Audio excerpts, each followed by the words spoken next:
Welcome to the Other Side of Medicine podcast. I'm Dr. Krystosik. Glad that you're in the house with us today. I want to talk about SIBO.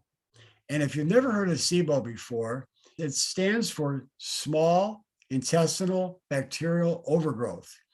So we're going to be talking about what happens when bacteria that's inside of our gut ends up in the wrong place. And we've been talking for many weeks about the microbiota and the microbiome, which we'll distinguish again tonight to help for anybody to understand, so we can have a good, clear understanding what that means. But the bacteria living in and on our bodies, we have over 100 trillion microorganisms that live in and on our bodies. That's a lot of microorganisms. Gut is the most microorganisms, and they should be living in a specific place inside of the gut. We'll get into that. If you have bad bugs inside of your gut, whether they're in the large intestines or the small intestines, and we're going to talk about that tonight, and we're going to discuss how we can eliminate these bugs, these bad bugs out of our gut, and be able to have a balance of the good and the bad bacteria. And that's the key word, balance. If you remember, last couple of weeks, we've been talking about the immune system, and balance was a key. In medicine, we call that homeostasis. I don't need to worry about that big word, but it just means a nice balance inside the body, a regulatory mechanism that helps to keep everything in order, in balance. And that's what we want in our gut. It's very important that we have that balance in our gut. And so I want to talk about these two terms, microbiota and microbiome. And you've probably heard some of these terms, especially microbiome today. That word's being tossed around by a lot of people. And in the news media, circles of our friends, on the internet, we hear this word, the microbiome in the gut. Again, the microbiome is literally a term that's maybe misused a little bit, that people don't even realize they're misusing it, because the real term for the microorganisms living in and on our bodies is called the microbiota. And that, again, could be on our skin, could be in our mouth, it could be in any orifices in the body, and it could also be in our gut, in the lungs as well. And so that microbiota is the microorganisms living in and on our body. Now, the microbiome is the genetics, the DNA of these microbiota, of the bacteria that are the microorganisms, because there's more than bacteria. So the microbiome is literally the genetic components of all these microorganisms. That's very important to understand. So we have over 100 trillion.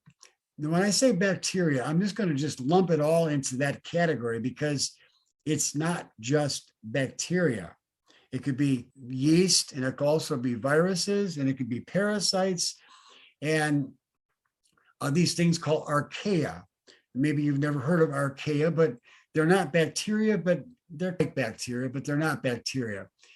And so we're going to be talking about this microbiota, or let's just call it the good bacteria in the gut for practical purposes. The good bacteria in the gut, there's over 10 trillion human cells that we have inside of our body, 10 trillion cells, but we have over 100 trillion microorganisms living in and on our bodies. That's amazing when you think about it.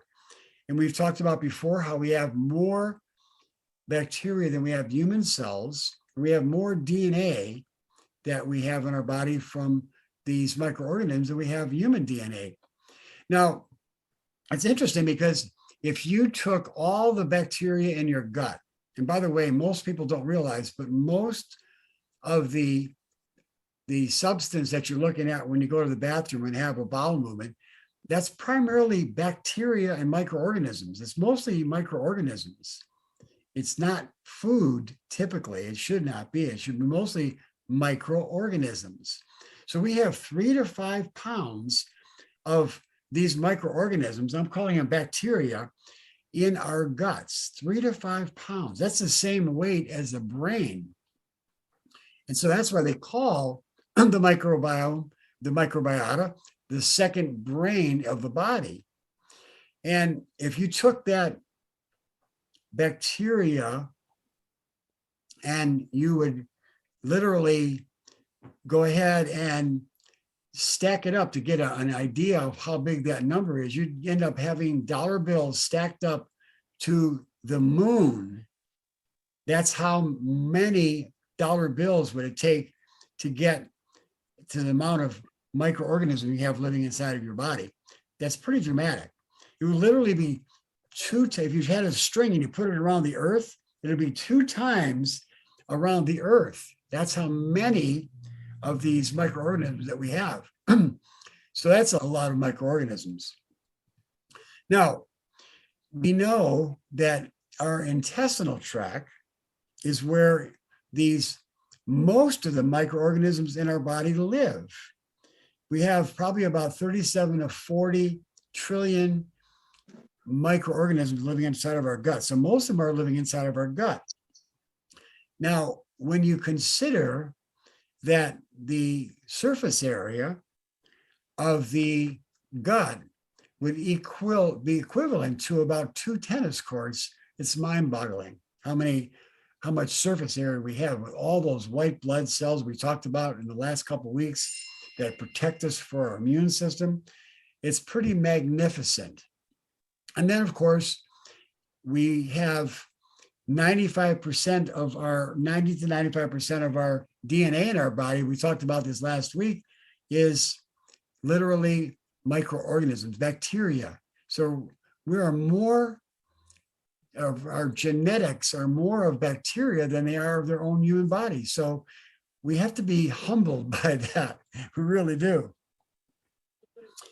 So the microorganisms primarily live in the large intestines. That's this area right here, the large intestine, this brown area. And that large intestines is where most of the bacteria live. Now, in the small intestines, we should have little to no bacteria or microorganisms living inside there.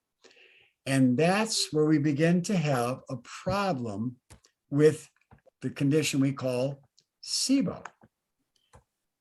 Now, in our large intestines, there should be about 80% good bacteria and about 20% bad bacteria. Now, that's just a rough estimate of what we call the balance between the good and the bad.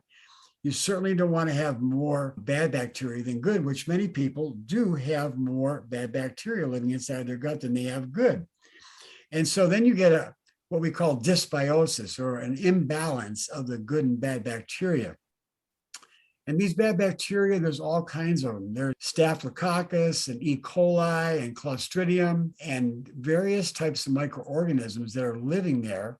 And then, of course, the good ones are Lactobacillus and bifidobacteria. And of course, we also have soil microorganisms like Saccharomyces boulardii. These are long names. You don't have to try to memorize them, but there are literally healthy bacteria that live inside of our guts that we should try to help to foster so that we don't end up with disease. Because if we don't take care of these good bacteria, we're going to end up with disease, no question about it. So it behooves us to make sure we have this balance of good and bad bacteria. Now, SIBO, the small intestinal bacterial overgrowth that I mentioned earlier, is a medical condition that researchers and doctors have put on a label on a condition where you have these bacteria that have overgrown and they have migrated up from the large intestines, because remember, that's where most bacteria live. They've migrated up, or they've traveled up the large intestines into the small intestines. And there's many different symptoms that we can actually start developing from this SIBO. The symptoms people can have from this small intestinal bacterial overgrowth, SIBO, can be wide and varied. And the common ones are things like bloating and gas and cramps and diarrhea or constipation. You can get brain fog. You could have nausea or vomiting. You could have fatigue. You could get rashes, or you could have depression. Think of that, depression coming from bacteria living inside the gut. When you think about that, how many people are on antidepressant medications? It's sad that doctors don't look to the cause of things like this kind of a problem. Skin conditions like rosacea, joint pains, people who can actually lose weight because they have malnutrition. They're losing nutrients because the bacteria are literally taking up and eating their nutrition, getting their vitamins and minerals and trace minerals and their things that they need for their body. These bacteria are stealing them, they're robbing them. And then it could lead to more serious illnesses, like even diabetes and autoimmune diseases. We hear that term over again, where the body literally turns against itself. And you have conditions that are so common today, like multiple sclerosis or psoriasis or inflammatory bowel diseases like Crohn's disease or ulcerative colitis or lupus. These are all autoimmune disorders, and they become very common. And this condition, SIBO, can lead to those kinds of problems. And even heart disease and even things like cancer have been linked to this microorganisms that are living in the wrong place inside of the gut. So we've got to be aware that we've got to really look out for what is going on inside of our guts. The gut is where almost all disease starts, and we have to protect our guts by being good stewards. Now, this is really interesting.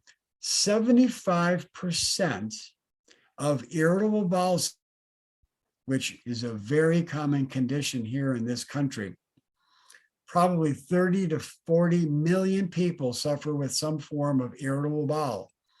That's where you get diarrhea or constipation or bloating or gas or fatigue. You can get nausea, the vomiting. Symptoms are very common, and up to 75% or greater of people who are suffering with these symptoms are suffering with SIBO, this bad bacteria living in this pink area, this real light pink area called the small intestines. There's actually one research study that showed that 83% of people with IBS, irritable bowel, have this SIBO. So this is a condition that a lot of people have that are walking around with it. And many of these people are what I call the walking wounded. You may not think that you're one of them, but I'll tell you what, more than likely, several of you people on this call right now have SIBO. And if you don't take care of it, you're going to literally end up walking around with symptoms for the rest of your life. And by the way, this condition can be cleared up, but then it can come back. And it's very common that it can come back unless you follow some of the principles that I'm going to be talking about tonight. It's very important that we get into and dive into some of these principles. So we're going to move on. Now, what causes the SIBO? What's the underlying root cause? There's a lot of reasons why it happens. And I'm going to talk about a few of them in detail, but I'm going to brush over all the other ones. And as you look at this iceberg, you have this condition which doctors are treating with antibiotics. That's the standard medical treatment, is to treat SIBO with antibiotics. I do not recommend treating SIBO with antibiotics. And here's why. Because remember, antibiotics kill bacteria, yes, but they also kill good microorganisms as well. So they kill good and bad. So you may get rid of the bad, but then you're going to have some of your good bacteria are going to get collateral damage, and you're going to have some of the good bacteria die off, which then leaves room for these bad bacteria to replace them.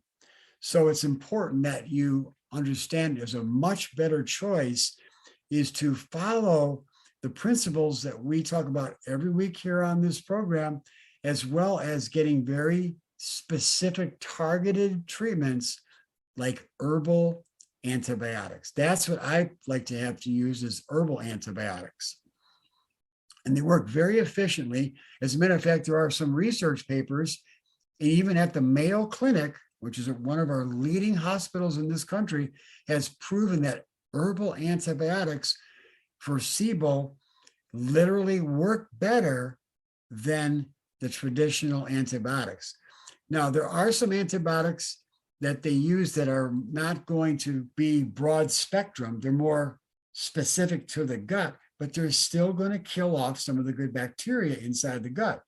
So that's why I prefer to use the herbal antibiotics in place of those drugs. Now, the things that cause SIBO, medications, no question about it. Almost every medication can cause, but there are specific medications that are worse. Things like these acid blockers that people take for acid reflux. Those medications they play great havoc on the intestinal tract. Antibiotics, again, we see them, birth control pills, all these things, and many medications, most medications will literally cause die-off of the good bacteria.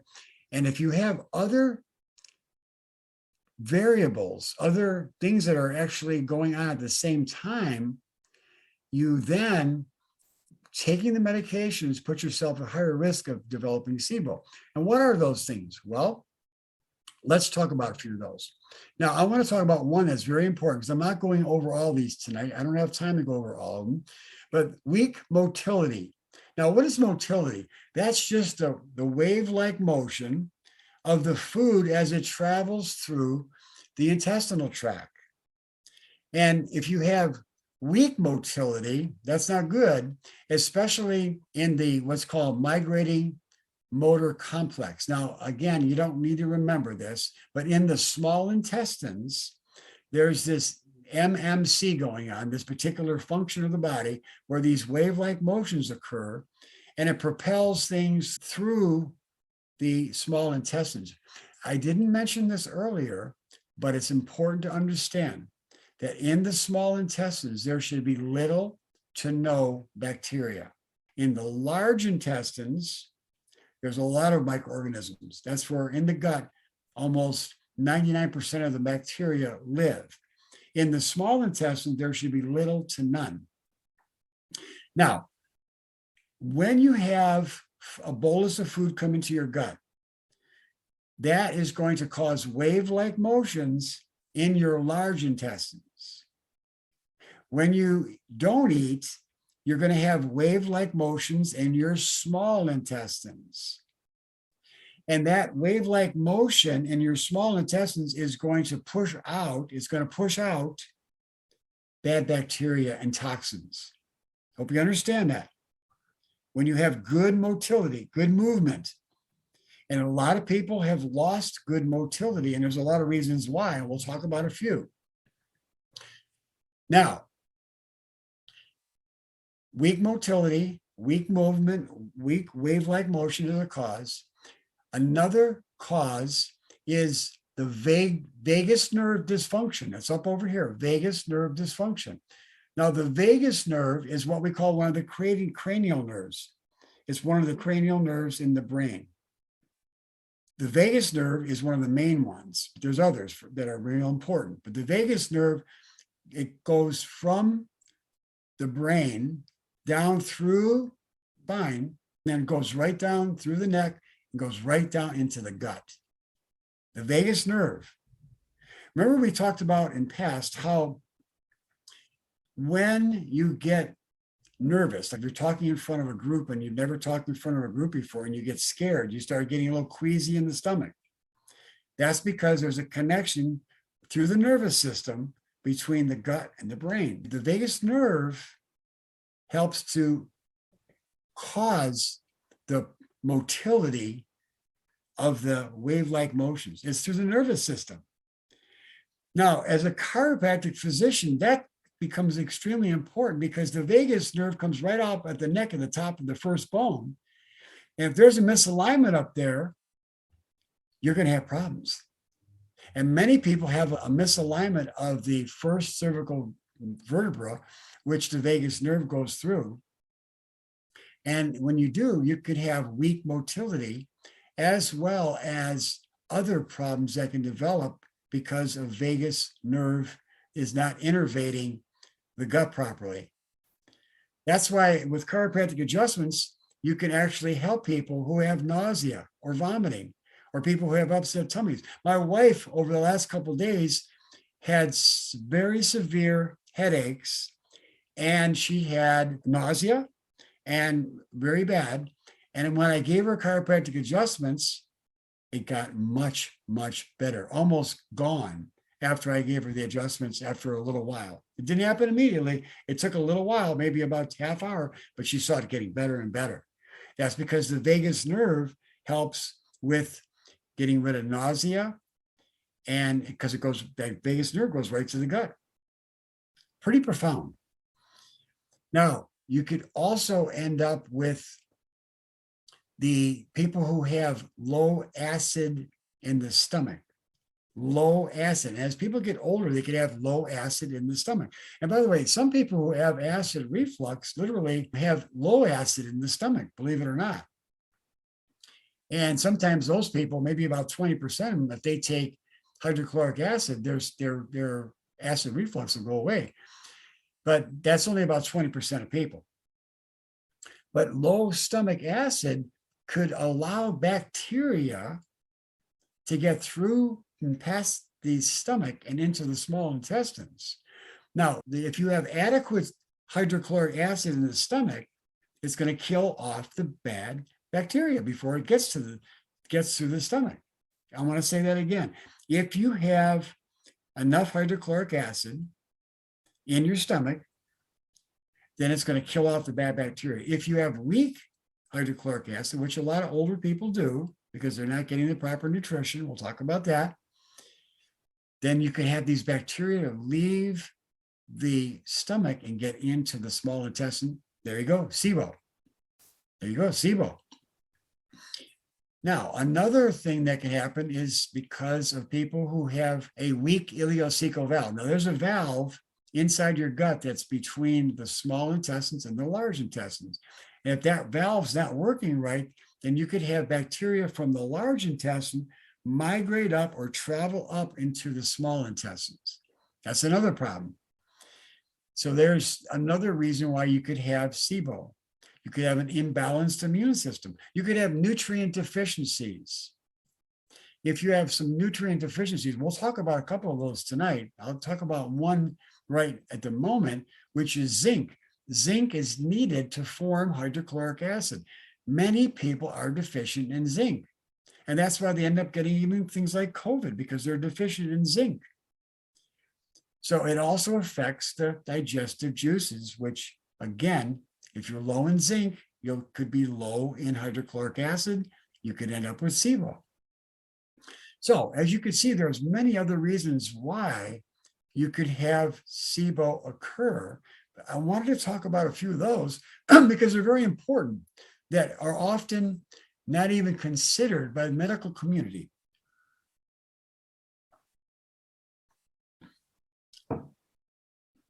Okay, let's move on.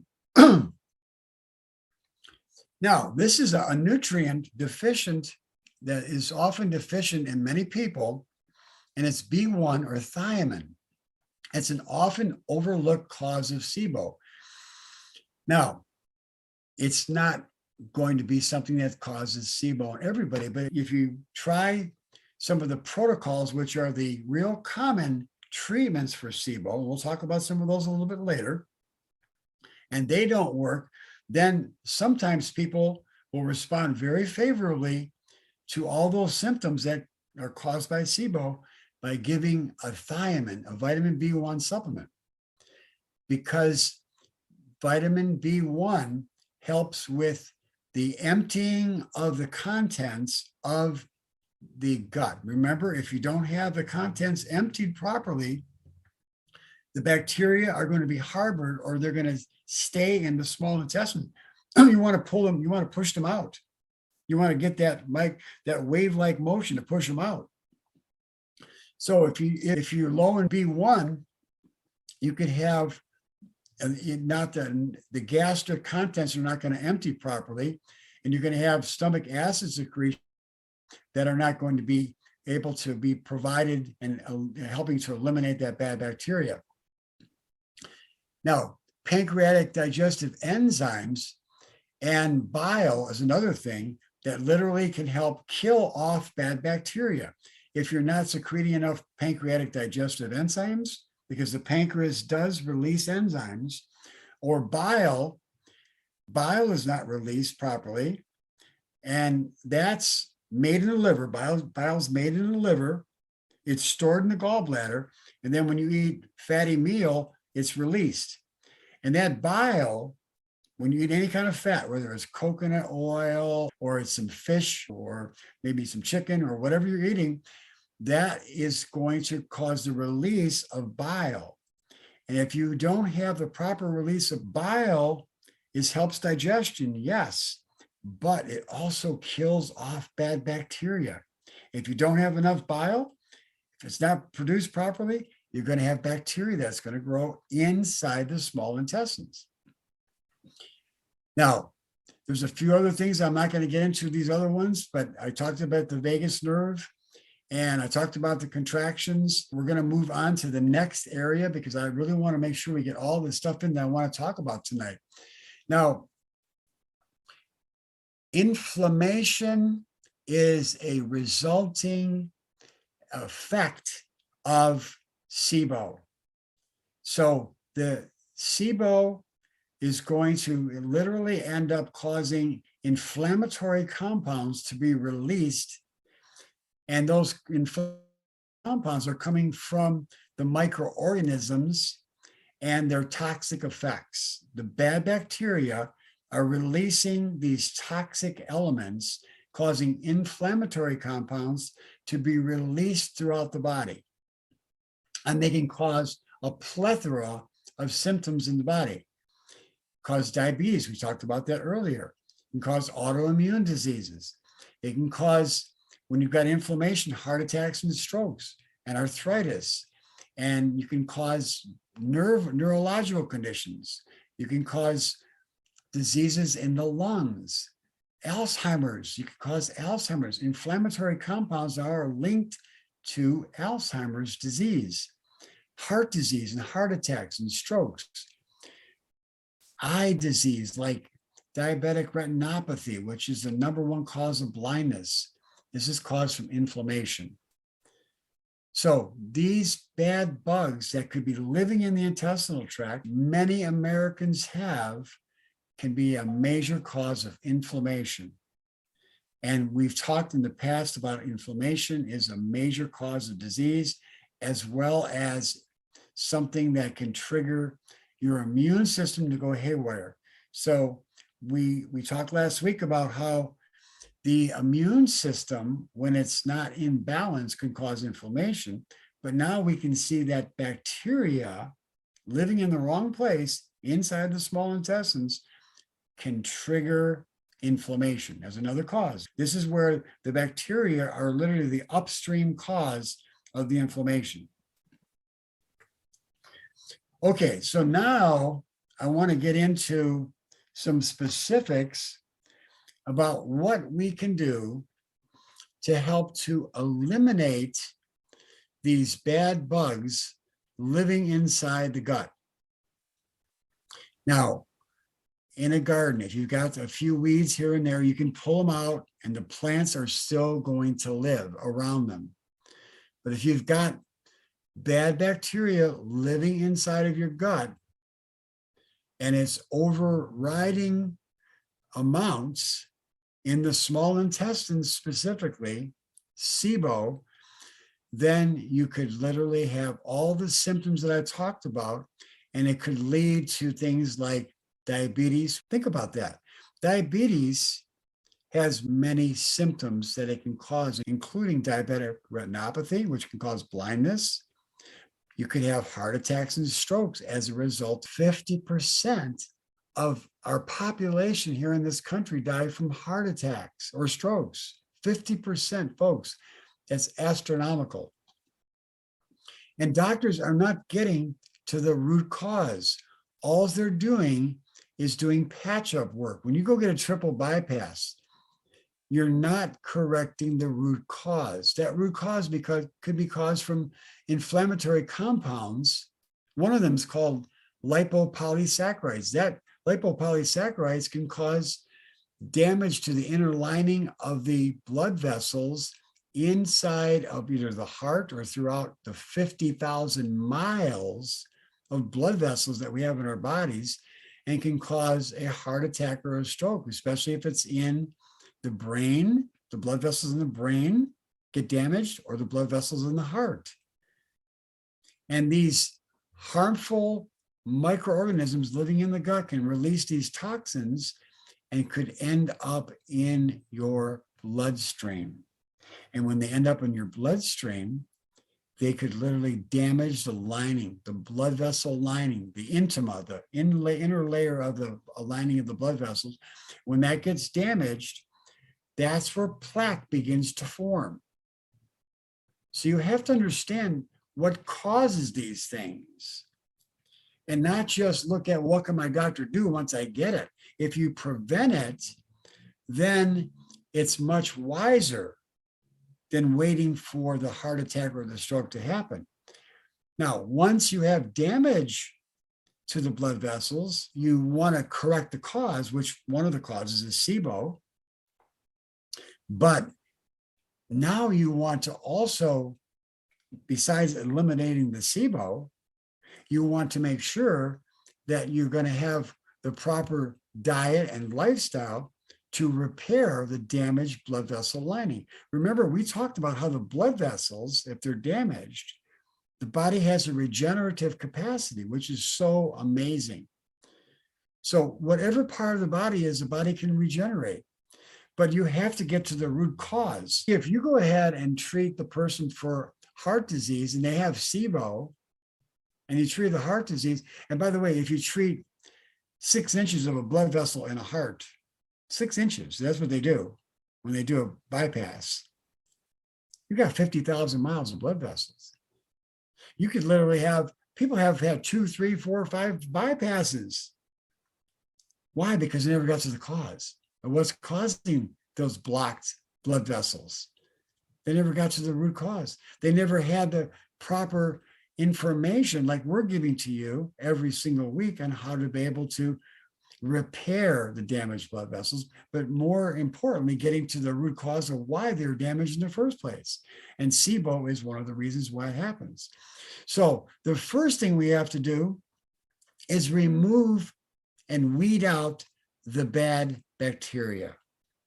And we do that through, my protocol is to use herbal preparations. And I use specific herbal preparations that I've used for thousands of my patients, literally, and have helped them to overcome the symptoms of not only SIBO, but chronic diseases in general, because it's oftentimes that people have multiple layers of things going on in their body. But what's really interesting is if you, for example, get rid of the bad bacteria living in the small intestines with herbal preparations, 75% of the symptoms of irritable bowel and even other symptoms of SIBO will go away just by that alone. 75% of the symptoms will go away just by getting rid of the bad bugs. Now, remember, you can't keep on feeding the bad bugs because that would be ludicrous.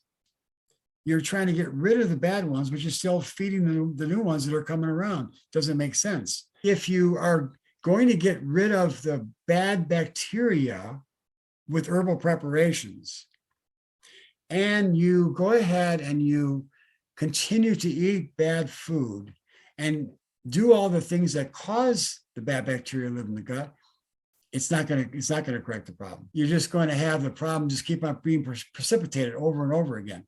So you've got to get to the root cause. Yes, you want to weed out the bad bugs, but you've got to eliminate what is causing the bad bugs to live inside of you to begin with.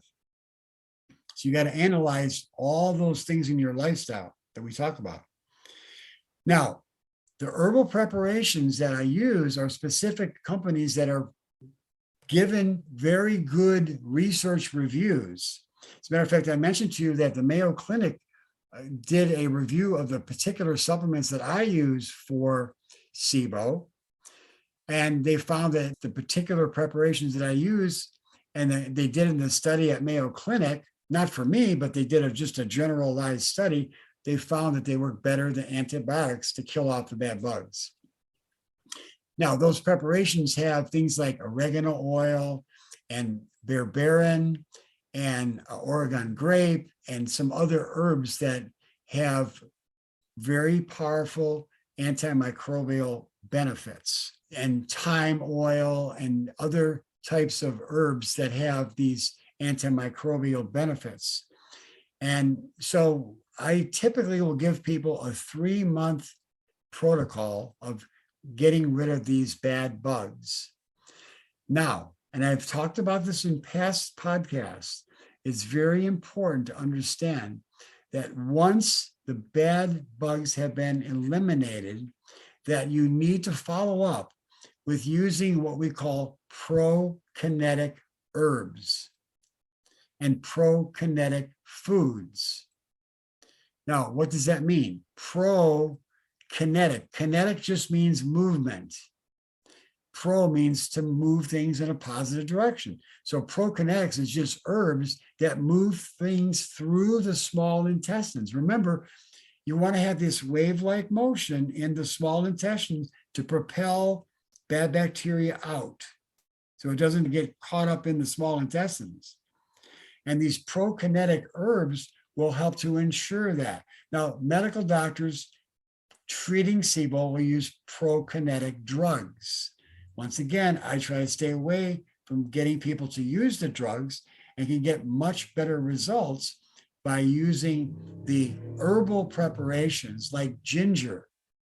Ginger is a very good prokinetic herb. It propels things through the intestines. And you would use fresh ginger root or ginger capsules. And you have to take about 1,000 milligrams of a capsule. And I would do that about 3 times a day in between meals. That's a prokinetic herb. And by the way, anybody can do this because it's good to keep that peristalsis going on in the small intestines in between meals. So drink some herbal tea of ginger. That would be good. That'd be a good thing to do.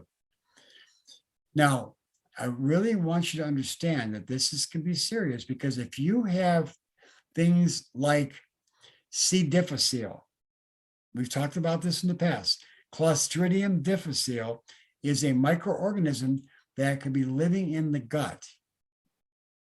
And if it's in the small intestines, it can get so bad and it can keep on coming back over and over again, and you could literally die. About 20,000 people die every single year from C. difficile. And it used to be an old person's disease, but now even young people are dying with it.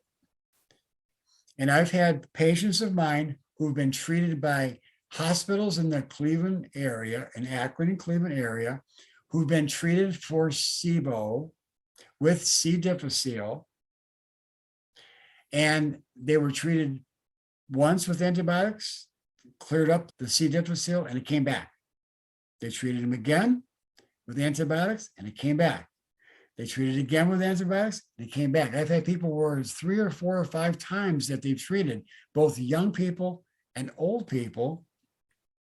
And yet, when those patients came to see me and we put them on the herbal preparations, the C. difficile died off and never came back. And this is years later. This is the power of natural medicine. Remember, God said in the scripture that the herbs are for the healing of the nations. And I believe that God has got an herb for every single illness out there that maybe we haven't even discovered some of them. And that we're now, because of technology and because of computers, we can now categorize and catalog all these various natural remedies around the world. And we're getting much more advanced in the benefits of how to use these herbs. So we're very thankful for technology, but we're most thankful for God providing herbs. That's what we're most thankful for. Now, you also have to remove the foods that you may be sensitive to. If you have SIBO, you got to get rid of these foods. And a lot of people are going on what we call a FODMAP diet. You might have heard of that.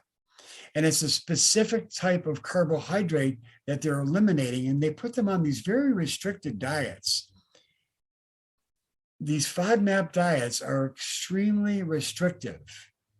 And I find that you don't have to follow such a restrictive diet if you eliminate the foods that are personalized for you. In other words, if you identify the foods that are right for your body and only eat the foods that are right for your body and eliminate the foods that are harmful to your body by doing a specific blood test, and I've done this blood test on thousands of my patients, once you identify those foods and get rid of them, you don't need to follow the FODMAP diet because it's a personalized diet, and you'll find that the body will respond favorably.